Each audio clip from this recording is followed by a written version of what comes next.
Hey Thomas, hope you're well. Just wondering, any team news ahead of tomorrow's game? Um, Everyone ready for the Fulham squad is ready for Newcastle tomorrow. And you were very strong after the Fulham match about the booing directed at your goalkeeper. Having had a day to reflect on that, what is your message to the supporters now ahead of tomorrow's game? Um, that we, you know, as I said after the game, completely, understand the frustration that if we don't win, there will always be a frustration. So that's normal. It's part of it, and also when we haven't won as much as we won at home, not only this year but also the last long period. I don't know how long that is. Maybe years, maybe more. So of course, then the frustration maybe can grow a little bit more. So that's understandable. It's my job to do what I can to make sure we are calm and look at the things in a way where we split things up in terms of performance, what is impacting in how we try to do to build the team. Um, so yeah, I think that's part of it, and we would like to do. As we are nothing without the fans. This club, no club is anything without the fans. Tottenham Hotspur, we are nothing without our fantastic fans. Nothing. So we need each other. We want them. There's nothing we want more than making them happy in every way. And my point was that during matches, that's where we need we need each other. After, fair, fair with the booing, but during, that's where I want to create a fortress. I think some of you guys probably have a even more, how can I say, up-to-date stat in terms of how many games we won or lost or draw the last couple of years. But if any club want to be successful, you need to create a fortress. If you want to create a fortress, it can only be together, fans, team. My job is to make sure that we do everything we can to perform. But can we do that together? That's where you create a very difficult place to play. Yeah. And you mentioned results there not really going your way in the last week or so. You've often spoken about staying calm during those difficult spells. What's the message to the players? How are you keeping them calm?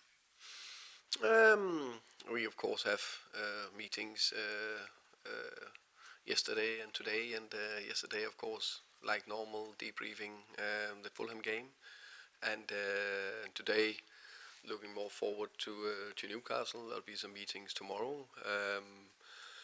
I said from the beginning we want to build something sustainable that can compete in all tournaments, and we have a squad that is learning to learn from last year, playing Premier League and Europa League, going into this year where we're playing in the Champions League, and I want to do well in Premier League. That competing on both fronts, that's something that takes some time to learn physically and mentally.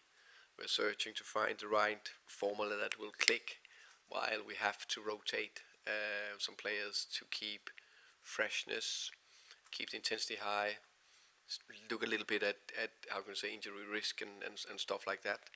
As a good example, this period we're in now, we play four fantastic games with in 10 days times. So there's two days between the games as the only of the five Champions League clubs. Probably fair to say, probably with a squad that is not as used to it as the others. No problem. That's just why we are learning along the way.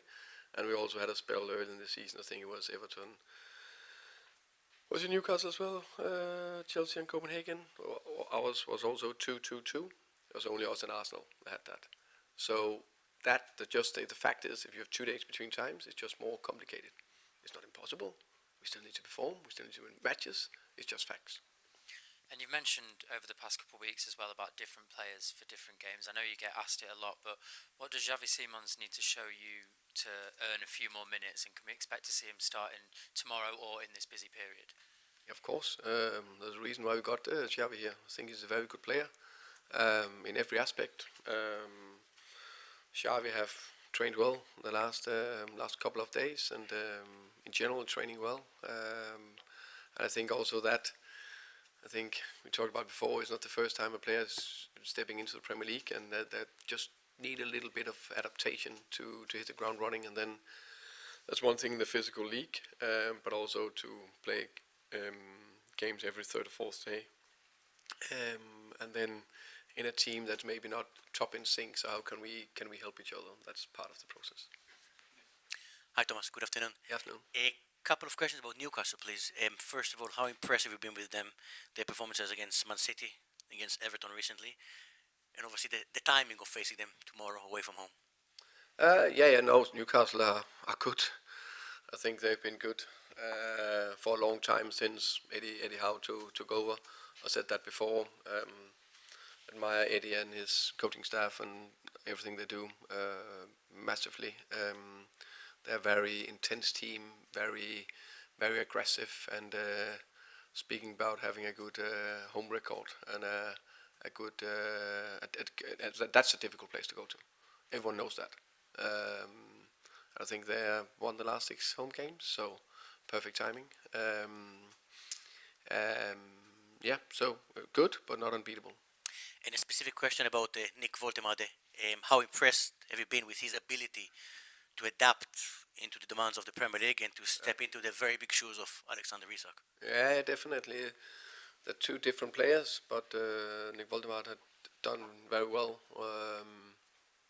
He got the physicality, but also I think he offers something different. He's also good to drop down to link the game for them.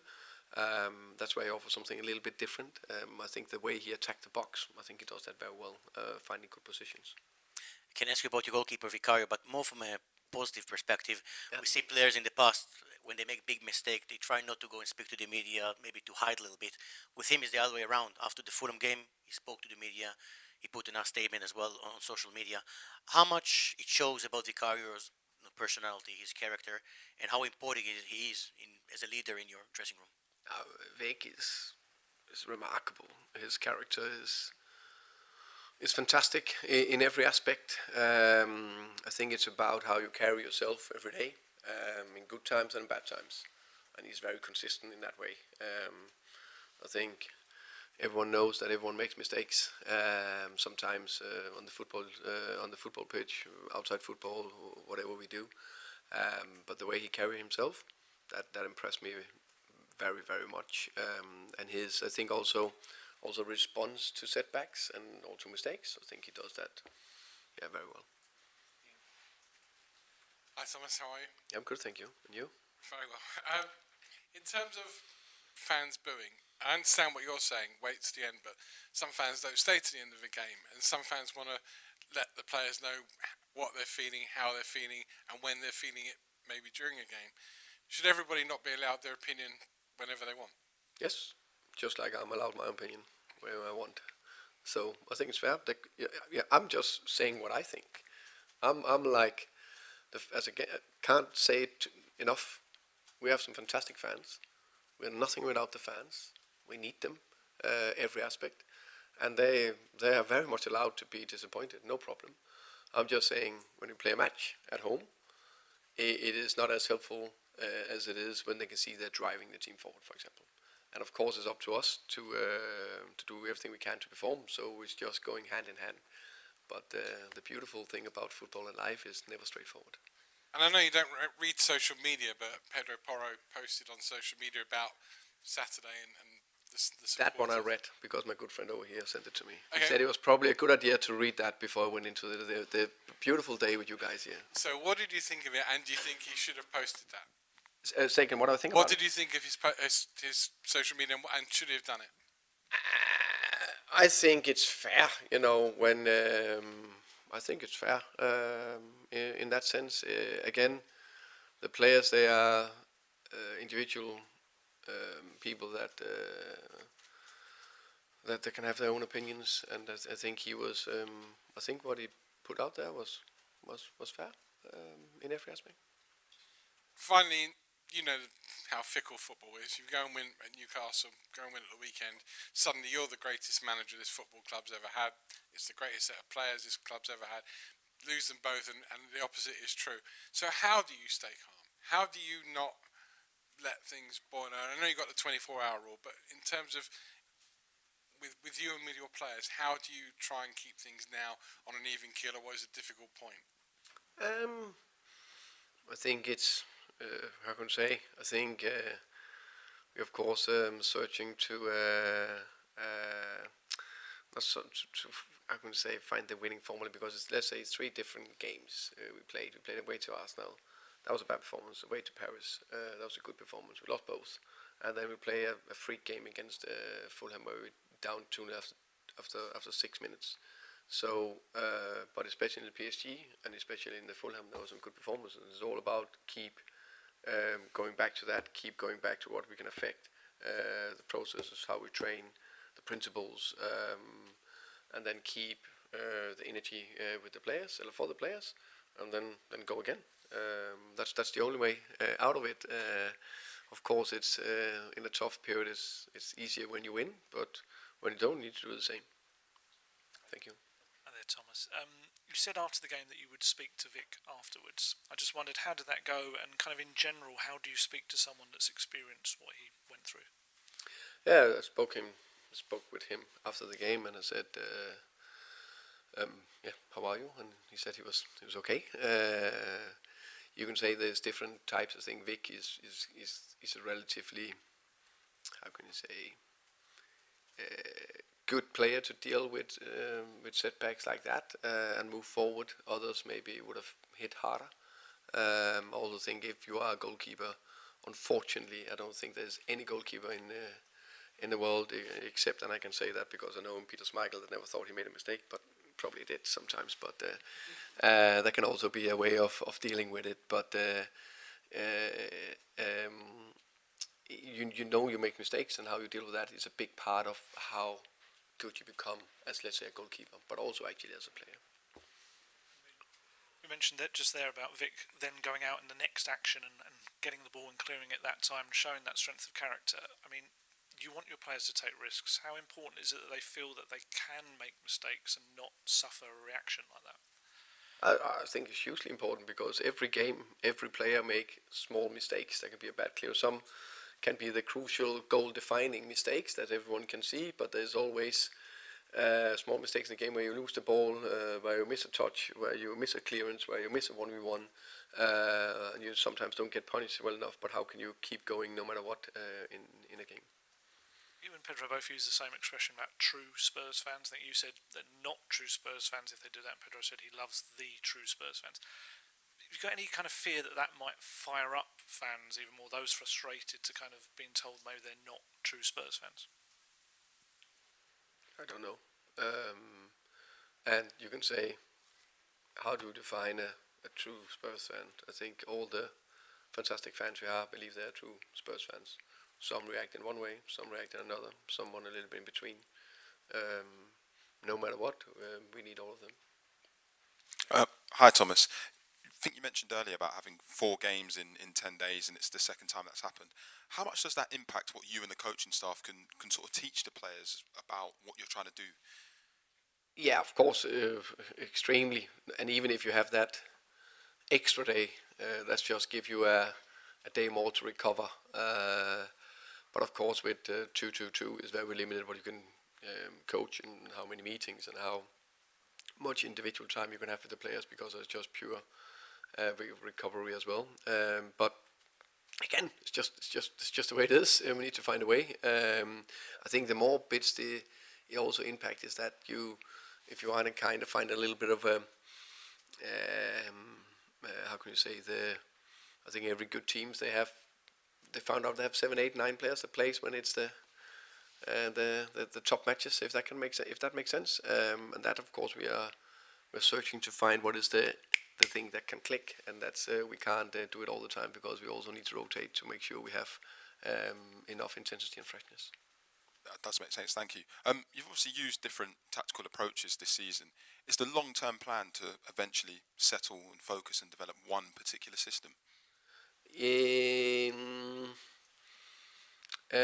For me, it's always the guiding principles that is the most important thing. How we build up. If it's, what do we do when we split centre backs? What do we do? We have a sitter, 2 sitters. What do we do with the position in front of that? And how do we attack with play and run on the side? how do we press, and that will always more or less be the same, no matter if you play a 4-3-1, 4-4-2, 4-3-3, 3-4-3, whatever. So there's always the guiding principles. It's about how you can get the best players on the pitch that make the teams the best way. The defence was obviously a really important area for you to improve when you first took over, and at the beginning of the season it looked really well. I think that's 13 goals conceded in the last 4 games. Is there anything you've noticed why it's maybe not looking as good at the moment, the defence? You can say the 4 goals you conceded against Man United and Fulham is some of the goals I would like to avoid a bit more. Also those 2 games, if you can see at the actual amount of shot we conceded, I think we conceded 5 shots and 7 shots. It's very low. If you can see the XG, you can see those games are very low. So the other stats behind it was good, and then there's 2 other results where we conceded too much against 2, unfortunately, 2 of the best teams in the world. Finish this section with George, please. Hi, Thomas. How do sort of yourself and the players kind of mend this relationship with the fans? It feels kind of a real sort of tipping point now, where you do need them, but you feel like it also feels like you've kind of lost a lot of them, yourself and the players. I think if we will go into every game, I'm pretty sure every fan wants to win and wants to support and wants to do everything. And then, if not going to plan, then maybe some get more frustrated than others. And again, I think there's always some that shout louder than others. So I don't think fans, when you say you lose the fans, how many is that? 5%, 10%, 15, 20? How much is it? I don't know. We would like to get all 100% on board. And there's only, there's 2 things we can do. We can perform and keep connect. And would you kind of consider sort of speaking to fan groups, or you see in different countries kind of the players talk to fans sort of after a game? It's not very common in England, but would you kind of consider stuff like that to try and mend this relationship? I'll consider a lot of things that I don't know. I think there's two ways. That's performing and connecting. And connecting is a lot of things. I, in general, always believe in dialogue, but we are privileged. We have a lot of fans, so there'll be a lot we need to reach out to.